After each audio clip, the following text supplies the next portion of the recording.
दूसरा इतिहास अध्याय 14। आसा का राज्य।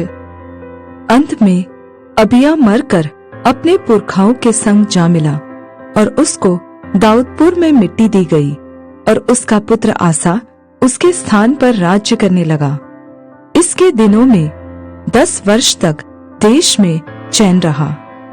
आसा ने वही किया जो उसके परमेश्वर यहोवा की दृष्टि में अच्छा और ठीक था।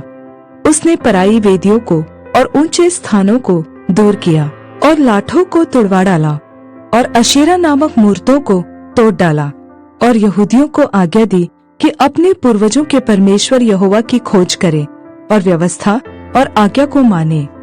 उसने ऊंचे स्थानों और सूर्य की प्रतिमाओं को यहूदा के सब नगरों में से दूर किया और उसके सामने राज्य में चैन रहा।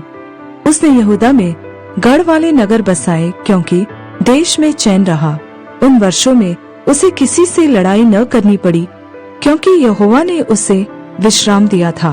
उसने यहूदियों से कहा, आओ हम इन नगरों को बसाए और उनके चारों ओर शहरपनाह, गढ़ और फाटकों के पल्ले और बेड़े बनाए।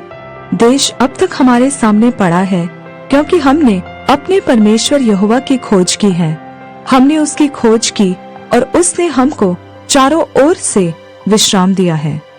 तब उन्होंने उन नगरों को बसाया और समृद्ध हुए। फिर आसा के पास ढाल और बर्छी रखने वालों की एक सेना थी, अर्थात यहूदा में से तो 3 लाख पुरुष और बिन्यामीन में से ढाल रखने वाले और धनुर्धारी 2,80,000 ये सब शूरवीर थे। उनके विरुद्ध 10 लाख पुरुषों की सेना और 300 रथ लिए हुए जेरा नामक एक कुशी निकला और मारेशा तक आ गया।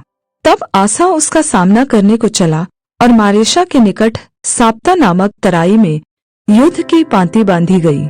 तब आसा ने अपने परमेश्वर यहोवा की दुहाई दी, हे यहोवा, जैसे तू सामर्थी की सहायता कर सकता है वैसे ही शक्तिहीन की भी, हे हमारे परमेश्वर यहोवा, हमारी सहायता कर, क्योंकि हमारा भरोसा तुझी पर है और तेरे नाम का भरोसा करके हम इस भीड़ के विरुद्ध आए हैं। हे यहोवा, तू हमारा परमेश्वर है, मनुष्य तुझ पर प्रबल न होने पाएगा। तब यहोवा ने कूशियों को आसा और यहूदियों के सामने मारा और कूशी भाग गए।